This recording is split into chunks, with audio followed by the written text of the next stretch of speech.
You've tuned into Unpause Your Life with Dr. Callie Estes. Your access to success strategies and more to help you move onward and upward with your life. Listen in each week as she interviews others who have really taken their essence to the next level and truly unpaused their life. Now here's your host, Dr. Callie Estes. Hey everyone, welcome to the show. This is Dr. Callie Estes, and I am founder of the Addictions Academy, the Addictions Coach, and Rehab Rescue. Welcome to Unpause Your Life. This is a great podcast where we showcase people who have done something extraordinary with their life. I welcome you, and I hope you enjoy all of our guests. On my way, found a reason to wake up another day.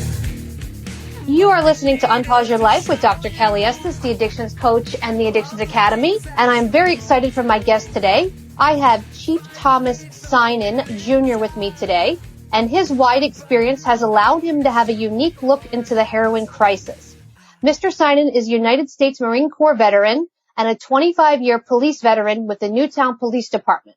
For the last 10 years as police chief and as SWAT Team Leader veteran.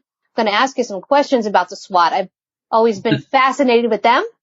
In 2014, after watching the last of an entire family die from drugs, the last two from heroin, Mr. Synan met with other members in Hamilton County and helped form the Hamilton County Heroin Coalition, where he sits on the steering committee and chair Interdiction. Mr. Synan coordinates law enforcement efforts to reduce supply and works with other members to help reduce demand. Mr. Synan was asked to testify in Washington, D.C. at U.S. Senate Homeland Security Committee, giving testimony on synthetic opiates and the impact fentanyl and carfentanil have had on the country.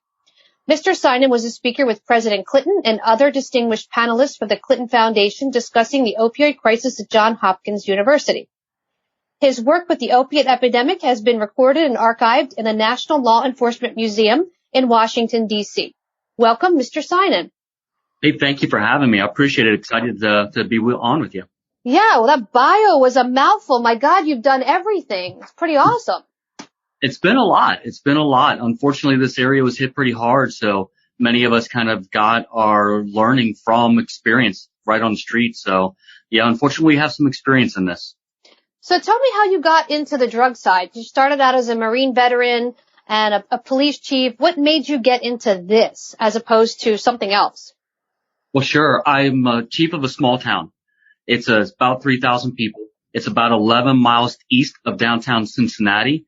And I never expected that we would see the drug issues that we saw even in my small community. And it started with a mother, and she had 3 sons. And she was addicted to prescription pills and abused alcohol, and she had some issues with that. But her youngest son was shot and killed buying crack cocaine. Then a few months later, she died from complications from the addiction. Then the oldest brother overdosed on heroin, and he left behind 5 children. Oh, and wow. Yeah, the 5 children, of the 5, 3 are addicted. If I would have talked to you a week ago, I would have said 3 are in jail, but 1 is out now in a halfway house. We've been trying to work with her for several years and get her help, so she's back into treatment. Another one's in jail, and then 1 is homeless, and unfortunately he's using at the moment. And then there's 2 younger twins. And then the last brother, who I had a lot of history with, even though it's a small town, he actually set my personal car on fire when I first started. What? He was on drugs, and him and another kid were drinking, and they mistook my car for another officer who had arrested him. So they poured gasoline thinking it was the other officer's car and set it on fire. So he and I had a long history. And even with that history, he would fight with us. He would run. There was always some kind of trouble with him, but having been around that house and seeing the way the boys grew up and the way the mother from addiction and her abuse from boyfriends and marriages, it just, you had empathy for the family. So I always took it as looking at where he grew up. So he kind of had a little bit of a soft spot in my heart, even though he did this stuff. Well, he was the last brother, and back in 2014, About a week or so before Thanksgiving, I got a call from my officers at home, and they said, hey, his name was Charles, but we all called him Chucky. And they said, hey, Chucky's down here at the station. He overdosed. He was brought back with Narcan, and he's crying, and he doesn't want to die. And at the time, we didn't have a coalition. We didn't have a lot of resources, especially a small town. We didn't know where to turn. So I said, well, look, we got to find help for him, whether it's treatment or take him to University of Cincinnati Hospital. We got to do something. We'll figure out how to pay for it. We'll figure out how to take care of it. Well, having a better understanding of addiction now, I kind of think that sometimes people fear success almost as much as they fear failure, having to go through the work, and what if you don't succeed, and then I have to go through the whole process again. So he refused any help, and I said, well, we got to keep him alive for at least one more night, so take him to jail. So that's what we did, and we accomplished our mission. We kept him alive for one more night. He got out of jail, came back home, did what was left of the heroin, and overdosed and died. And that's when I realized I'd watched an entire family, entire generation die from drugs. And it's not just this generation. Now we're dealing with the kids from the brothers that were left behind, and grandparents are raising some of those kids. So we have 3 generations in my small town that have been impacted by addiction, and the last 2 with opiates. Wow. I wish I could say that's a unique situation, but unfortunately that's not a unique situation. There's so many people impacted with this opiate crisis, and it goes all the way back to the parents, and then the grandparents end up raising their grandbabies because their kids couldn't get straight, and then the grandbabies end up addicted. So it's like this perpetual hamster wheel that we just can't seem to get off of. Now, I want to ask you a question from the other side of the fence, because I see, the families and the people addicted. What are you seeing with the dealers and the people bringing the drugs in on your end? What is that looking like? Well, that's kind of changed. When it was cocaine and crack cocaine, there was a lot of organized dealing, such as Bloods and Crips and gangs.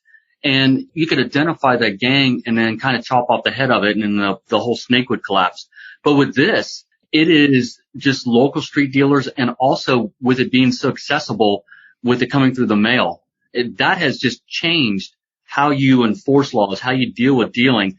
And also the sheer numbers are overwhelming. So when we talk about 72,000 Americans dying from overdoses, you also got to think about what is it on the supply side. Jails are overcrowded. The juvenile foster care system is overcrowded.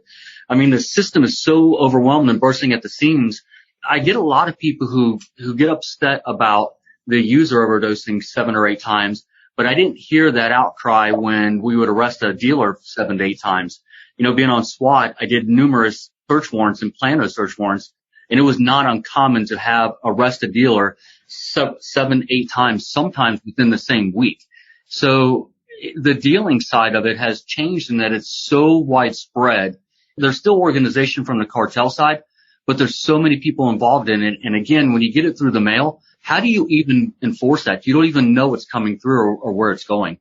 That's so interesting. So I'm in Miami, and I do, the drug of choice down here is cocaine for the higher end party people, and of course heroin for the lower end. And one of my clients came to me, and he had overdosed 7 times. And I said, okay, at this point, you're going to tell me where you're getting this stuff, because obviously it's the same person. It's a bad batch. So he told me. And it was so interesting because I had to go file a police report and say, this is the person that's dealing. Well, they went to pick up and arrest the gentleman, and he had overdosed on his own supply. So it was like this, it was, horrible somebody died, but at the same time, it was a relief for the community, because this is somebody that's bringing in fentanyl and carfentanil at mass quantities and taking out half the population that finally took care of its own self, sort of a thing. So we're seeing that down here now is almost like, because the dealers are using their supply and kind of, I don't want to say taking themselves out, but it's kind of what's happening. So it's not a bad thing, but it's a bad thing, if that makes sense. Yeah, there's so much difference with it. So there's some dealers who use, but there's some that don't. If you're actually doing a good business, you're probably not using, because then you would be going through the withdrawals. You'd have to get the supply. It'd be very difficult. So, but we're seeing a wide variety of things. And this is probably what it's been forever, dealing with drug addiction, dealing with dealers, is we have some dealers that are straight out dealing fentanyl and carfentinal on our streets.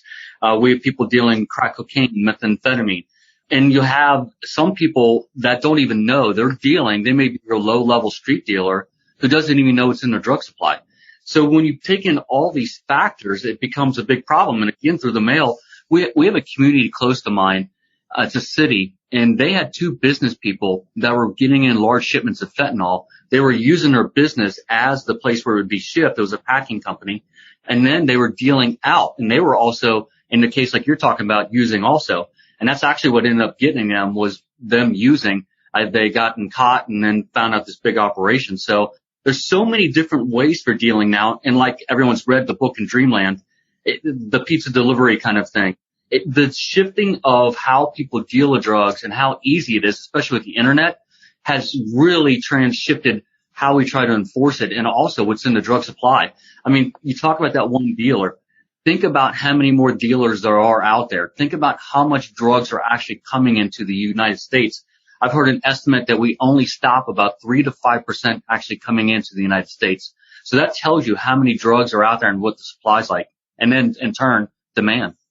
That's crazy. I mean, 3 to 5%, and we're seeing the death rate now. Imagine if we, had a bigger percent that we could capture. We would drop our death rate. It's crazy. Well, so, just think if we didn't have Narcan. I know. Narcan saved my husband. I don't know if you read my book. I mean, my husband overdosed 3 different times, and if there wasn't Narcan, he wouldn't be here. So Absolutely. It's crazy because people, on my side, on the clinical side, always said how they were against Narcan. It was, you're saving the junkies so they go back out and use. And I've always said, well, I'm not sure how I feel about it until it happened to me. And then it was like, well, thank God for Narcan, because he wouldn't be here, along with several of my other clients, because, it's something that is necessary. It's something that's needed, even though it's controversial. Yeah, it's funny because as a cop, I get pushed back on 2 things when I go out and speak and talk about this topic. The first one is getting tougher on the dealers, which is kind of strange. I'm like, you guys do see them in a uniform. I'm a cop. That's actually what I'm supposed to be. So yeah. I get a lot of pushback on that. But then I get pushed back, not as much as it used to when we first started about 4 or 5 years ago. But when it first started and going out and giving talks, man, I got a lot of pushback on Narcan, which actually surprised me. Because as a law enforcement officer, I am not asked, and it would happen publicly. I cannot think of any other group that I was publicly, openly asked to just let die. Yeah. And I would sit there and, well, I was astonished that you just want me to let somebody die. I've been on car crashes where it's the person's 4th or 5th drinking and driving. Not once did society tell me to let them die. I've been on an attempted suicide run 12 times, and not once did society tell me to let that person die. Matter of fact, they said, you should risk your life to save theirs. So when I talk about saving someone's life with Narcan, it astonished me that we were having this open discussion about letting people die. Now, the issue is so complex that everyone has validity in their argument except for that. That's the only thing I will not entertain, is someone telling me as a police officer, as a first responder, someone who's dedicated to save lives, to just let somebody die. I don't care if it's because of drugs, whatever it is. That's not my position, and I shouldn't. No law enforcement officer or first responder should be thinking that way. That's so interesting you said that, because there was a police officer down here that was publicly against Narcan when Miami put it in play that all the Miami cops had to carry it. And he flat out said, and he got caught on camera, he lost his job over it. He flat out said, well, I'm not going to save a junkie's life. And he got caught when he said it, and it went up the chain, and they released him of duty. And they said, part of your duty is to protect and serve. You don't get to choose who you protect and serve. Protect and serve means protect and serve. Absolutely. Would I not give CPR to a smoker? Would I not save someone who was drinking and if they went unconscious? The only thing that makes this different than any of the other addictions generally is that it's illegal. So we're having this stigma because it's illegal, which is a legitimate stigma, because you can't say it's not. You can't not have that stigma when it's a crime for using the drugs. But we don't do this with any other group. And I don't think we should be doing it with this group. It's not my duty to say if someone lives or dies. And I have this incredible drug called Narcan. And I tell people, I wish Narcan saved everybody first from COPD, heart attacks, asthma, diabetes. I wish that drug would take care of everything. But I don't have that ability, and I don't have that drug at hand. If I did, trust me, we would use it. I wish that there was a drug that was invented. But right now, Narcan saves people's lives that are using opiates. And there is a big issue with it right now. And I tell people, too, a lot of times when I hear people tell me that they should let somebody die, my response back is, you may not have stood over a body of someone who overdosed, because if you had, you would recognize that there's a mother, father, brother, sister, son, and daughter attached to that person. It's easy to dismiss the one, but you cannot dismiss the family. And that's the toughest part, as you know, dealing with the family who's lost someone and the grief that they feel, the shame, the guilt, all the things that they run through and the struggle they had. So to me, letting someone die is off the table. It's not even part of the discussion I'll entertain. So let me ask you this question, because you were in the Marine Corps and got into police work and SWAT. What, of all the things you've done, what has been the most fulfilling? Oh, I mean, the job itself is fulfilling. I would have to say this without a doubt. The addiction part has been the most impactful. I've had this incredible opportunity to not just impact my community, but my state and country and go and speak around the world and do media around the world. So this has probably been the most impactful. But as a police officer, you never forget those one-on-one things when you help somebody or talking to a kid, you know, especially in a small town. What I always felt is rewarding was when a kid knew your first name and felt comfortable coming up and talking to you and then being able to pass it on to the other officers. Actually, one of the daughters of the oldest brother that died is here in the parking lot almost every day between 3:30 and 4 o'clock with her friend, and she's talking to the police officers. So to me, that's the most rewarding thing, is being able to have that personal contact and know that you have an impact, not just on that person, but then the rest of the officers who then will carry on that legacy and also perform the same way. As difficult as this job is, as demanding as it is, especially with being videotaped and social media and the opiate epidemic and everything else that goes on, it is without a doubt one of the best careers I could ever have. I've got to truly experience life from just a patrolman to a SWAT officer to dealing with the opiate epidemic. Man, I've experienced every part of life, so it's been extremely rewarding. Oh, I watch live PD. That's as close as I get to the whole adrenaline rush. It's like living through you guys. And let me tell you, they had a SWAT on there with the body cam. I was sweating it out. I couldn't breathe. I was like, oh my God, the stuff that you guys do is insane. Like busting in, and the one guy got shot. It was just insane. So I gotta give kudos to you and thank you for the work you do, because it is rough to do that kind of stuff. Oh, it's funny. My very first SWAT raid, I went on a drug raid about 3 o'clock in the morning, and, you know, I'm a Marine Corps veteran, just got done or became police chief, had at the time 15 years experience. So I thought for sure I'd handle the SWAT thing really easily. So we're on our way to our target, and we're in the back of the SWAT van. And I tell people, if you've never been in the back of a SWAT van at 3 o'clock in the morning, it's extremely intense. So I started thinking in my head, man, I can't breathe. I can't feel my hands. I can't feel my feet. And I'm thinking, wait a minute. I'm a Marine Corps veteran. I'm a police chief. I've been a cop for 15 years. Why am I so worked up?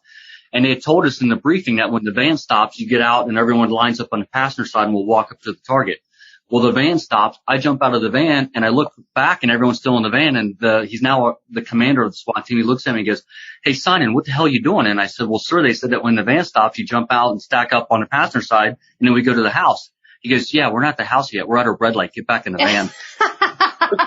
Oh my God. That was my very first grade. And I gotta tell you, man, we went into this house and there's flashbangs and people screaming. I just stood there with my mouth open. People were looking at me like, you're never going to be able to do this. And then 10 years later, I ended up becoming a team leader and working through it. But no, the stress and how fast things happen and how much your brain's got to process information, it is extreme, especially when you're the first one through the door. So it is without a doubt one of the most intense things I've done, along with the Marine Corps. But yeah, I'm getting a little bit older, so I can't handle that intensity too much anymore. Like I said, I saw this one where they raided the house and the kid, long story short, he had some mental health issues. They were there 2 or 3 times throughout the night, and then they went in to do a mental health call, and they opened the door and he opened fire and he shot the 3 officers out of nowhere. So they called for SWAT because one of the officers was stuck in there. So you have 3 officers down out of 5.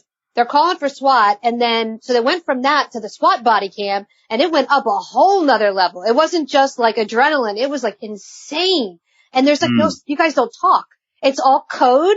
And I was just like, oh, I thought it was like I was there. And I was like, there's no way. My adrenaline was pumping just sitting in the chair. I'm pumping now just talking about it. I was all excited, you know, like, wow, that's insane. So I can't imagine transitioning from that to this, because this is intense too, when you're dealing with drug addiction and overdose and dying and people crying. And I mean, your job is crisis pretty much all the time, but at the same time, it's so rewarding when you get that one person that goes, you saved my life. Something you said, something you did saved my life. So are you seeing more of that come out of this as opposed to funerals? Well, we're still seeing a lot of funerals. So in my county, when we first started the coalition, we had about 404 overdose deaths. And then in 2017, we had 570. We've dropped down to about 440, so it's still a lot. I mean, more people in our county die from, and probably across the country too, die from auto accidents and homicides combined. So there's still a lot of death, but you're starting to see more hope. You're starting to see more recovery, and especially with law enforcement coming out. And here's the thing about law enforcement. We've been some of the leaders advocating and changing this fight and changing how we deal with addiction. We've been some of the most outspoken. And it's taken time to build that trust up, because obviously the drug wars have been going on for a long time. People have their own personal opinion about dealers and users. Our thing is we just want to make sure people stay alive. We want them to be healthy and we want them to be well. That's obviously why you got into the job. So we're starting to see a lot more people joining with us and a lot more people in recovery. A lot of times that doesn't get in the news, but when you have someone who got into recovery or they've been in recovery for a year or several years, now they become our partners and we can join with them and advocate. So there is good news stories. It does get overwhelming. There's not a doubt. And I always, I'm sure you guys do this too, but around here in the heroin world, we always talk about the Starfish Parable, where this young boy's walking down the beach and there's tens of thousands of starfish. Yeah. And he's throwing them in the ocean and the old guy comes up and says, "You'll never make a difference. There's too many. It's too overwhelming." He picks up a starfish, throws it in the ocean, says, "I saved that one." That's kind of the mentality you have to have. But, you said something that was kind of fascinating. I've never really heard anyone say that, is law enforcement is always in crisis mode. So it really kind of hit me there when you just said that. So you do got to take time. And I think we're more aware of it within our inner circle. We understand or see when we get burned out, and we start taking time, because we can't help somebody if we're not feeling right or if we're sick. That's true. And I trained pretty much the whole state of New Jersey Police Department in addiction and what to do. And the one thing I noticed was burnout. And not only that, I had 3,000 people at one point when I was speaking, and I had two come up afterwards and tell me, "I'm using and I can't tell the force. And what do I do?" Yeah. So I had that happen. So it wasn't just the PTSD and the crisis, but also what do I do? And then when I trained down here in Fort Lauderdale, I trained the firefighters, and I had one come up to me afterwards and he goes, "I'm stuck on opiates and I'm driving the bus." And I'm like, "Well, you can't be driving the bus on opiates." So it's not even just contained to the population. It bleeds over to every job out there. And then with you guys constantly being in crisis and seeing all this stuff, it definitely affects you guys as a whole as well. Yeah. And I was just thinking when you were talking, and we're not good at communicating, and we're really good at holding stuff in, because a lot of times you got to compartmentalize it to be able to go on to the next call, the next issue. And it does get overwhelming, and there are times that you can't see the other end. So I think one of the things that I've been able to do, or I do it on purpose, and it does open me up to criticism and judgment, but I tend to write a lot, both for papers or if I'm talking, I'm very open about what I've experienced. So I wrote an article after the one brother died, and I was very open about what I saw with the family, the empathy I felt for them, that I wasn't going to look at him as just a drug addict, but a kid that was lost. And I really put myself out there, and I thought, oh man, if I put myself out there, I'm going to get my head chopped off, which I did. I definitely got some backlash, but what it did, it allowed other people to open up and tell their stories. I was astonished. It was shared on Cincinnati.com about 10,000 times within a couple of weeks. And I got letters, hundreds of letters and emails from judges and doctors and lawyers. And I realized that when you open yourself up and talk, you allow other people to do the same. You're giving them permission to be vulnerable. And yes, you may get some pushback, you may get criticism, but if you can be vulnerable, then we can have these discussions. And I always tell people that's what helps me get through it, is when I write something, when I write an article, or I write on my blog, or I talk to somebody, or if I'm emotional in front of somebody.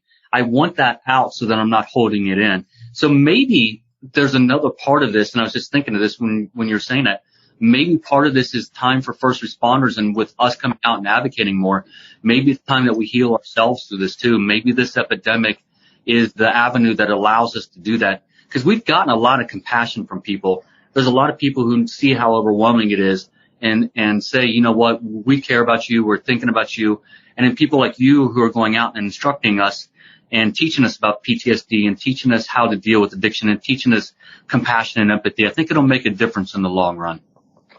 I agree. And I think it's not just that. It's having worked with, with police officers and EMT and firefighters, the one thing I noticed is that when you're a first responder, it's that fight or flight. You guys are in flight so much that you operate in flight all the time and you guys never relax. That's the first thing. And the second thing is you never share your day because you don't want to burden your significant other of all the garbage that happened, and you don't want that to tell them, I saw a car crash and I held a dead baby. You don't want to burden them with that. So you hold it in and it bottles up and bottles up and bottles up. And then bam, you guys break down. You either have PTSD or you need time off or you end up, in this case, the firefighter that approached me, it was exactly that. He had responded to a scene and there was a dead baby and he couldn't handle it. And I said, well, did you go to counseling? And he said they didn't give us counseling. There was no counseling. And I said, well, step one, you need grief counseling. You need grief and loss counseling. You need PTSD counseling. And I got him into EMDR therapy with a great EMDR therapist. He called me 3 weeks later. He's like, I'm ready to quit opiates. And bam, we got him sober and got him back on the job and he did fantastic. And he said, thank you for listening, because he told me the whole story and he goes, you didn't even react. I said, I've been doing this so long. I have heard everything that I wasn't there. So I'm not emotionally involved. I can detach. I can listen. I can be empathetic and I can get you the help you need because that's my job, and then I can let it go. So he's like, how do you do that? I said, I've been doing this 25 years. It's kind of, you got to learn how to do it. So it was nice to be able to help him and then to see how he got back in there and helped more people. And I think with education and training like you're doing and like I'm doing, I think as we keep pushing it, we'll get more and more people involved to help instead of hurt. Yeah, you've definitely seen a shift. And I remember every death. And one of my first ones was a car accident with the kids sitting there watching their mom die. And my training was 5 days. I had 5 days of field training. Wow. Small town. So a lot of mine was life experience. And it, what it really did, because I didn't have, there was no formal education, no training. We weren't talking about PTSD back in 1993 when it first started. The department was a bunch of older, crusty guys who had been through more than I could ever imagine. And they didn't talk either. So I learned how to grieve on my own. And that's exactly what I did, was I grieved. So I would go home and I would let it out, go through the emotions, and I still do it on an incident. We had a Cincinnati police officer shot and killed a couple of years ago, and I went to that call. And my friends called me up and they were being good and they were trying, hey, you okay? And I said, look, you got to give me 3 days. Just let me have 3 days. I'll be okay. Let me go through it. Let me experience it. Let me get it out. And then I can start processing it. But no one really taught you. You're doing it now. And now you're starting to see that shift. But I hope that there's more people like you and more people who are out there teaching first responders about PTSD and how to process it, how to grieve, how to let it out. And that way it doesn't bottle up and build up. Because part of what happens is, so burnout, we call it first responder fatigue here with the opiate epidemic. It's not a matter of being tired. So a lot of people think, oh, they're just tired going call to call to call. No, we love going call to call to call because there is a part of us that likes that adrenaline. Mm-hmm. So the call to call is not a big deal. What it is we go somewhere we don't feel like we can help. Then on top of all the bad things you see, you start getting even, like you're talking about, even more depressed. And maybe it's alcohol, maybe it's smoking, suicidal thoughts, or maybe it's drugs. And that's the way a lot of people are coping. So having these discussions, talking about the opiate epidemic, the first responder fatigue, and getting it out there that here's what I tell people. No one teaches a cop or a firefighter or a first responder how to feel helpless. No one taught me. That's where I work most of my time because I am helpless. I have no control over human behavior. That's step one in counseling, therapy, and coaching. If the person wants to make the changes, I can help them. But this is what I say, and you can share this with your fellow officers. My theory is I can give you the toolbox. I can give you all the tools to build the house. But if you sit down and prop your feet up on the toolbox, the house doesn't get built because I'm not going to build it for you. Mm-hmm. And that seems to sink in with people because it's like, I can't own your behavior. I can give you the toolbox, but if you don't build it, there's nothing I can do.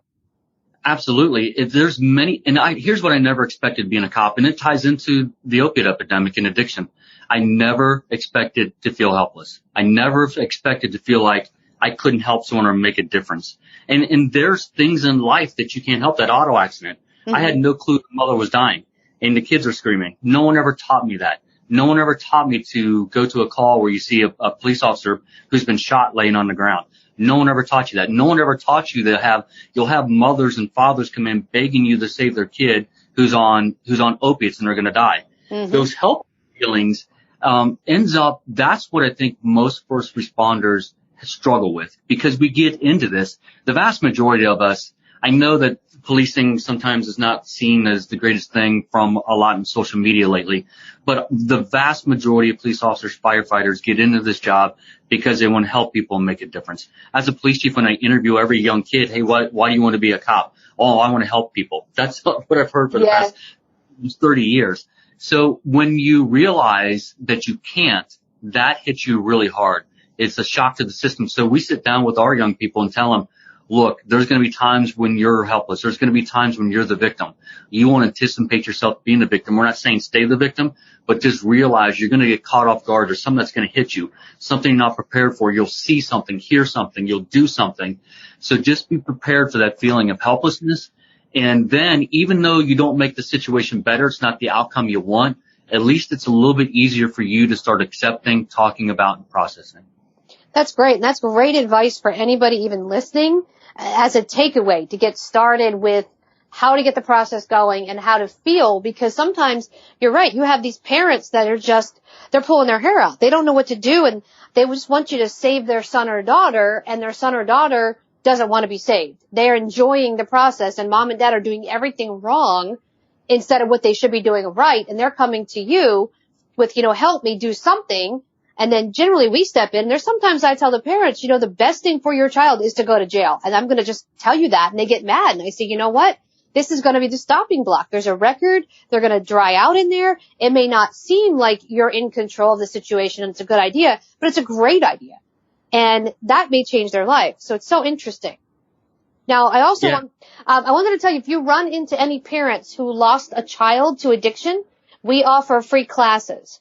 So free recovery coaching, free family coaching for them to become a coach to help other parents through this process. So. And that's the tools we need. So it's interesting when you're talking about that. I was talking to them just a couple hours ago at a luncheon. We, the police officer, firefighter, are looked at to solve addiction, poverty, domestic violence, all the ills of the world. It comes on our heads. And you know how much I've become this quote unquote national, international expert on addiction, on fentanyl and synthetics. And my thing I always tell people, I have zero specialized training in addiction. I have zero training in being a doctor. I have zero training in family counseling. I have none of this stuff, but all of this falls onto us. So I'm hoping one of the things I can do with getting the word out and using this platform is to transition from the first responder being the one that bears the burden to being that link to experts like you, experts within the system that we can link people to, so that the burden doesn't necessarily fall on us, not just because I don't want it on us, but because that's not what we're trained to do. And there's no way to train one individual for all the issues we see. So we got to have systems and connections and resources better connected so that when something happens, a first responder can immediately link that person to that care, to that resources they need, whether it's a family member who needs support, whether it's someone in addiction, or whether it's someone in poverty or dealing with mental health. We've got to do a better job of that. So that's what I'm hoping that my role in this is maybe one day when I retire, I can look back and see that I had made a difference in strengthening those connections. Well, that's awesome. And I'll help you any way I possibly can. So if you want training for the officers, it's obviously free. Anything they want to take, any of the classes, we have 40 classes and 30 teachers. They're welcome to it. If they want to learn anything or have some more resources, we're here to be available and to assist. And that's why I started what I did. My goal was to create an army of trained professionals anywhere in the world that could step in and help first responders and help the situation, as opposed to going, I don't know what to do. Who do I call? They can jump in and make the phone calls and be there to assist you. So you could hand it off to them and they could go, we got this. We'll get them into treatment. We'll get them help. We'll get them sober. And then they can come back to you and say, thank you for saving my life. So if we all work together, I think we can accomplish that goal. Absolutely. And it's interesting. I mean, would you have imagined? I could have never imagined this 25, 26 years ago that we would be working with addiction specialists, with communities, with the faith-based community, with business community, with all these partners coming in. Because, I mean, think about it. Law enforcement firefighters, we were meant to do this on our own. And I think we were starting to see we can do this on our own and we need this help. So, And it also makes the community better too, because we're all part of that. And when we're working together and we're sharing our resources and our knowledge and expertise, it makes us healthier. It makes the communities healthier. So it has been, of all the things I'm probably the most proud to see and just in awe, it is how the community responds to all of this. It is no longer that cop just walking a beat. It literally is an entire community working together on these social issues. And I think in the long run, it's going to be more cohesive, more efficient, and that will be the model that everybody uses. Well, you've heard the saying, it takes a village to raise a child. And we got so far away from that with, well, it's mom and dad and the kid. And, the cops are bad. Don't get arrested. Don't do anything stupid. It's been like that for a while. And that's not how there's no cohesion in that. We're not raising our kids together. If we raise our kids together and deal with these problems together, we'll solve them together. Burying them under the carpet like we've been doing for the past 20 years and pretending they're not happening is not going to solve the issue. So it's nice to see that we have your support. And it's nice to see, I'm sure on your side, that you have our support, that we're all here for the common good. Absolutely. We're breaking down I tell people, they always tell me to break down the silos, and I don't agree with that. You're the expert at what you do. I'm the expert at what I do. What we should have is a front door and a back door. We should have those doors wide open. I should be able to go to the front door through your silo, come out the back with some expertise, and you vice versa. And if we have a bunch of silos where the doors are unlocked, we start working better as a community. So no, you're absolutely right. And that's one of the things I'm really excited about, that this is, if there's a silver lining in this with all the misery, the silver lining is that we're working more closely, and I think in the long run it's going to make a big difference working as a community, like you said. I agree, because I think the old adage was, you're using drugs, it's a violation, it's illegal, arrest you, throw you in jail, but then there was no now what? Because they're going to go back out and use again. So we're the now what? We're the let's pick it up on the back end and we'll fix the problems on the back end and get you where you need to be so you don't go back into jail, which now we're working together, which is really nice, because there are clients that absolutely need to be in jail. I will, hands down, I've turned them in and said, you got to go. You're not following any protocol. Time to go. And then I have clients that I'm just like looking at them thinking, you have a criminal record and you're still doing this, and the jail didn't stop you. Then what else is going to stop you? You've been Narcaned, you've been arrested, you have 3 DUIs, you're still driving your car drunk. Nothing has stopped you. It's either going to be your health or you're going to kill somebody. So working together has been so beneficial. I'll give you an example. I had a client that I had to call and have arrested while driving drunk, and he got mad at me. And I said, we have a deal. You're going to drive drunk. I'm going to turn you in. It's that simple. And he goes, well, I can't believe you did that. And I said, you're driving in the car up 95 drunk. What do you think I'm going to do? Sit here and let you kill somebody? And he got arrested and got a DUI. He gets so mad at me. And 2 years later, he came to me and he said, I want to thank you for turning me in. He goes, jail was the best thing that ever happened to me. He goes, I was so mad at you. He got a year. He got a full year in there. And he goes, I was so mad at you. And about 6 months in, one of his cellmates said, why are you mad at her? You're the dumbass driving up and down 95 drunk. And he just sat there and he just realized, he's like, it is me. It is my problem. And he goes, I would never have realized that, because he was going to high-end rehab after high-end rehab, and mom and dad bailed him out. It took that for him to go, oh my God, I put myself here. So it's great that we're all working together and we can pool our resources. Yeah, and we got to have different avenues. So there's some people who are going to get in treatment. It's going to help. Some people can do it on their own, but then some people need jail, like you said. So we got to have all these avenues. And I think that's one of the things when we work as a community, we open up those doors and those avenues, and it allows us to find out what fits best for the right person. It's interesting that you had that story. So I was working out one day and this guy came up to me. He's got a weight in his hand and he goes, hey, you're the cop that arrested me. And I was like, oh man, this is not the way I'm not going on a bench press with some dude smashing my head in. And I go, well, what did I arrest you for? I didn't remember. And he said, I was drinking and driving. And he said the same thing that you just said. He goes, you saved my life. And I want to thank you. I was like, well, put the weight down first. We'll shake hands. Yeah. You got to have those different avenues. It takes a different avenue for different people. Yeah. Well, I want to thank you so much for coming on the show. It's been great talking to you. And I think it's a lot of good information for our listeners. How can people find you? How can they reach out and talk to you? Well, they can get a hold of me either by email, tsynan@thevillageofnewtown.com, or I'm on Facebook. Just look up Tom Synan and it'll have it there. Twitter is Tom T Synan 11, and that's the way they can find me. Awesome. And we'll put all those links up for you If you Google Tom Synan, you'll be able to find it. Tom Synan is kind of a unique name. The Synan name's kind of unique. You'll be able to find it. Very cool. And we're going to put all that up with your bio and photo so they can click on everything and it'll take them right to all of your social media. Great. Hey, thanks for having me on. It was an absolute pleasure. And thanks for everything you're doing. Sure. Thank you. Thank you for listening to Unpause Your Life. This is Dr. Callie Estes with my guest, Tom Synan.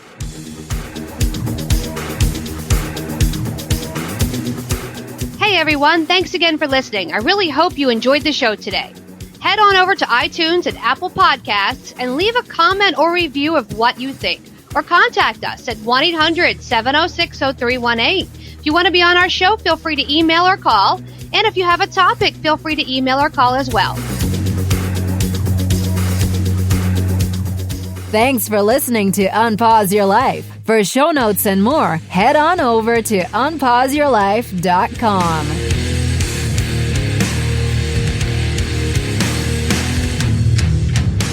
Big shout out to recoveryinnovators.com for help producing this show. Thank you guys.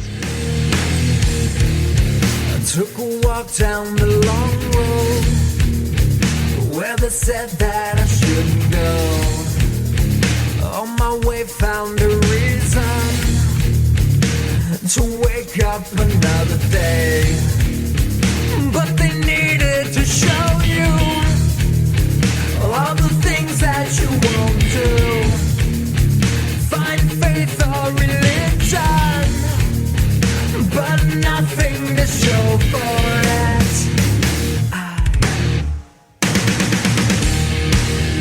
No need to escape in love with my pain. I may be weak, but I'm alive, still alive, and I won't be bound by your mistake. No, I won't be your enemy, trapped at the gate. Bring me to life, put me to death.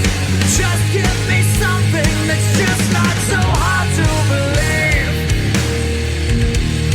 To believe. To believe.